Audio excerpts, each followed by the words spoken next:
Sur l'échiquier présidentiel que nous observons dans Incarnation, certaines figures avancent seules, d'autres apparaissent en miroir. Après la flamme du guerrier avec Bruno Retailleau, hérité d'une droite d'autorité inscrite dans le sillage de Nicolas Sarkozy, émerge aujourd'hui une incarnation d'une nature opposée. Face à la flamme, voici la rose. Nous ne sommes plus dans la restauration par la force, mais dans la réparation par le social. Jérôme Guedj, député socialiste, intellectuel de la gauche républicaine, il n'apparaît pas comme une rupture politique, mais comme le prolongement d'une histoire française, celle du socialisme gouvernemental.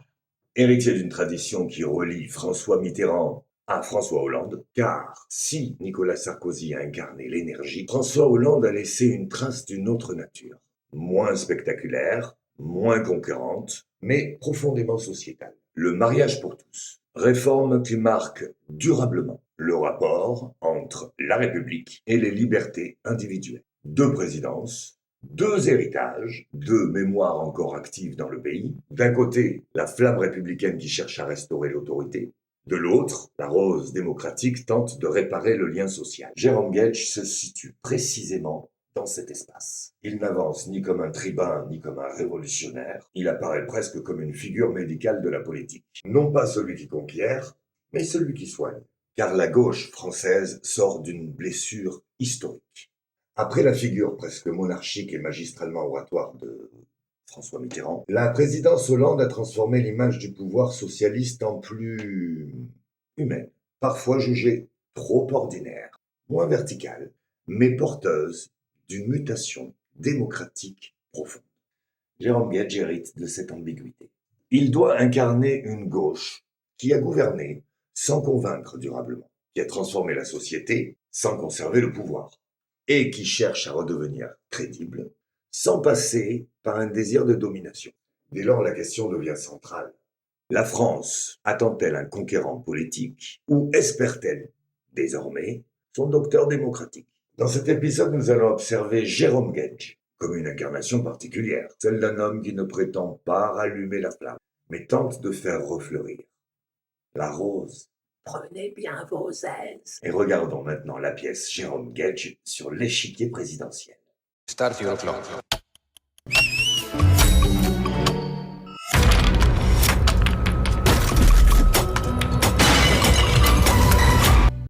Avant d'apparaître comme une figure présidentielle possible, Jérôme Guedj n'était pas un personnage connu du grand public. Il appartient d'abord à cette catégorie de responsables politiques reconnus des initiés, respectés dans les cercles militants et intellectuels, mais encore invisibles pour la majorité des Français. Son émergence ne procède pas d'une conquête médiatique. Elle ressemble davantage à une apparition possible rendue par une absence. Car la gauche socialiste française demeure habitée par des figures tutélaires qui n'ont pas totalement quitté la scène. Ségolène Royal, héritière directe du mitterrandisme politique, n'a pas fermé la porte d'une candidature. François Hollande, redevenu député, continue d'incarner une mémoire vivante du pouvoir socialiste, sans pour autant vouloir, ou peut-être pouvoir, en reprendre la charge. Dans cet espace suspendu entre héritage et renoncement, Jérôme Guedj apparaît. Ni fondateur, ni ancien président, ni grande figure médiatique. Il avance comme une présence nouvelle, dans un paysage encore occupé par ses propres fantômes. Sa singularité tient précisément là. Il ne surgit pas pour remplacer une génération disparue, mais pour tenter de réparer une génération blessée.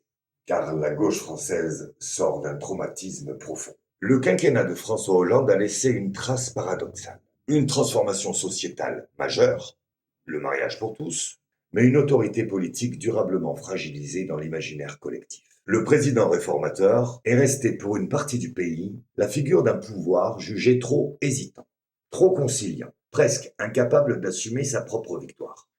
La gauche n'a pas seulement perdu une élection, elle a perdu la confiance en sa propre capacité à gouverner.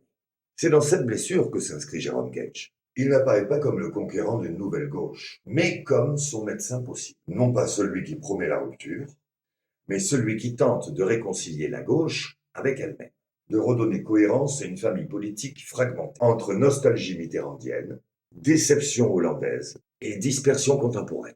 Une rose allumée cherche davantage un jardinier qu'un incendiaire, car l'existence de Jérôme Guedj demeure suspendue à une possible réapparition historique, celle de Ségolène Royal, figure encore investie d'une légitimité symbolique, héritée d'une autre époque du socialisme français. Si l'héritière venait à entrer dans la course, celui qui soigne pourrait soudain redevenir secondaire, relégué derrière celle dont la présence précède déjà le récit. Alors apparaît une image presque littéraire, comme dans certains contes anciens. Une rose demeure protégée sous verre, fragile et précieuse, porteuse d'une transformation encore incertaine. Celui qui la veille n'est pas encore le prince. Il n'est que celui qui maintient vivante la possibilité de la métamorphose. Ainsi naît une incarnation particulière, celle d'un homme qui grandit non par domination, mais par disponibilité, présent parce que d'autres hésitent encore à revenir. Start your clock.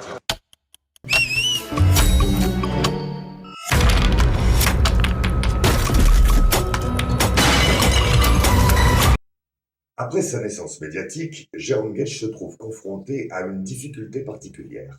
Il analyse, il contextualise, il explique. Dans une vie politique dominée par la réaction immédiate, il introduit du temps long, de la nuance, une forme de rationalité, presque thérapeutique. Face aux tensions idéologiques, il agit comme celui qui cherche d'abord à établir un diagnostic, avant de proposer un traitement. Mais c'est précisément ici que se constitue sa contrainte majeure. La France contemporaine ne manque ni d'analyse, ni de solutions théoriques. Elle semble plutôt confrontée à un excès de paroles, à une saturation de récits, à un trop-plein d'explications contradictoires, qui produisent moins de clarté que de fatigue. Start your clock.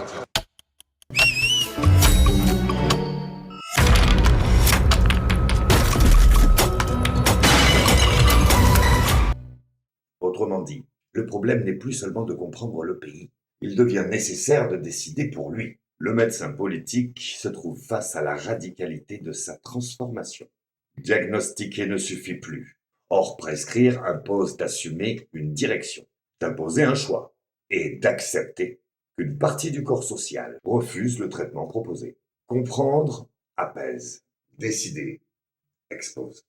Comment passer du rôle de médecin public à celui de responsable politique, capable de prescrire un remède qui, inévitablement, divisera? Car dans une France moins malade qu'intoxiquée par la surabondance de discours, l'enjeu devient clair. Jérôme Guedj peut-il incarner non seulement celui qui explique la crise, mais celui qui ose en proposer le remède? La politique présidentielle ne consiste pas seulement à convaincre le pays, elle exige aussi de s'imposer dans son propre camp. Il évolue au sein d'une famille politique, habitée par des figures encore vivantes, encore présentes dans l'imaginaire collectif. Et derrière lui, une porte demeure entr'ouverte. Une voix continue de résonner, celle de Ségolène Royal, héritière directe d'une figure politique reliant François Mitterrand à l'espoir socialiste contemporain. La différence, elle, devient essentielle. Jérôme Guedj apparaît comme un médecin venu réparer une gauche blessée, mais la reine de cœur incarne la mémoire vivante de ce qu'elle fut lorsqu'elle croyait encore être en mesure de conquérir le pouvoir. Et soudain, la contrainte ultime se révèle. Le docteur peut-il devenir chef lorsque celle qui incarne naturellement l'autorité symbolique se tient peut-être juste derrière la porte? Start your clock.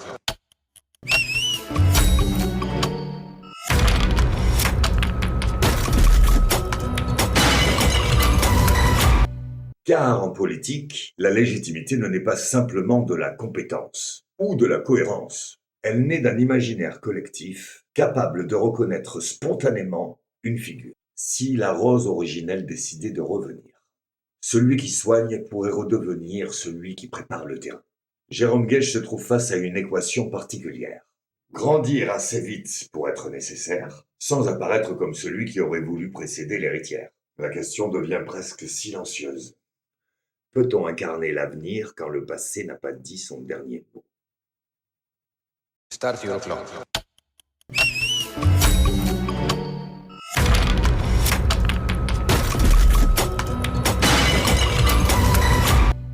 À travers Jérôme Guedj, ce n'est peut-être pas seulement une candidature que nous avons observée, mais une interrogation plus profonde sur l'état même de la gauche française. car la gauche ne manque ni d'idées ni d'histoire. Elle porte encore les traces de ses victoires, de ses blessures, de ses renoncements. Jérôme Gage avance ainsi comme celui qui tente de comprendre avant de promettre, d'apaiser avant de mobiliser, de reconstruire avant de conquérir. Mais la politique française obéit à une loi plus mystérieuse. On ne devient pas chef seulement parce qu'on comprend le pays, mais parce qu'à un moment donné, le pays reconnaît en vous la figure capable de le transformer. Peut-être que toute la question tient là. Dans les contes anciens, une rose demeure enfermée sous un globe de verre, suspendue au temps qui passe. Autour d'elle, la bête attend sa métamorphose sans jamais savoir si elle viendra.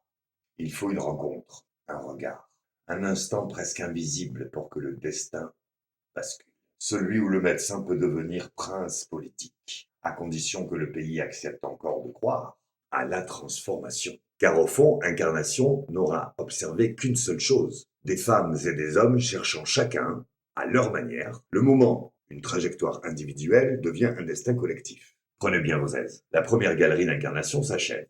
Mais l'échiquier, lui, continue de se mettre en mouvement.